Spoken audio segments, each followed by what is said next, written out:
Selamlar arkadaşlar. Sıradaki rotamız Salda Gölü.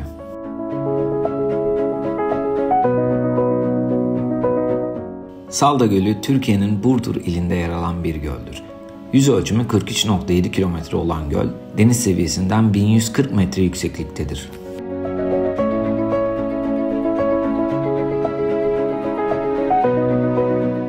Salda Gölü, dünyanın en temiz ve en berrak göllerinden biri olarak kabul edilmektedir. Göl suyunun pH değeri 9,2'dir ve yüksek oranda magnezyum, soda ve kil içermektedir. Bu mineraller göl suyunun berraklığını ve yumuşaklığını sağlamaktadır.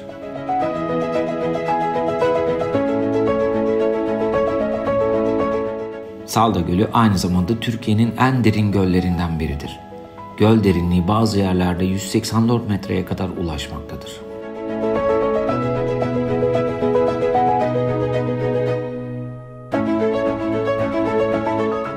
Göl önemli bir ekosisteme ev sahipliği yapmaktadır.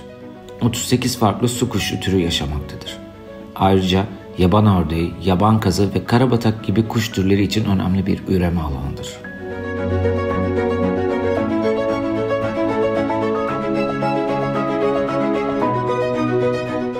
Turizm açısından da önemli bir yere sahip olan Salda Gölü, her yıl yerli ve yabancı turistler tarafından ziyaret edilmektedir.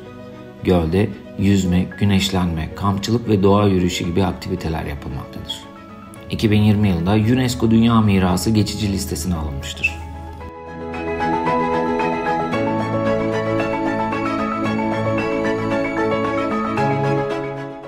Salda Gölü'ne en yakın şehir Burdur'dur. Burdur'dan Salda Gölü'ne yaklaşık 60 kilometrelik bir mesafe vardır. Özel araçla, otobüsle veya minibüsle gidilebilir.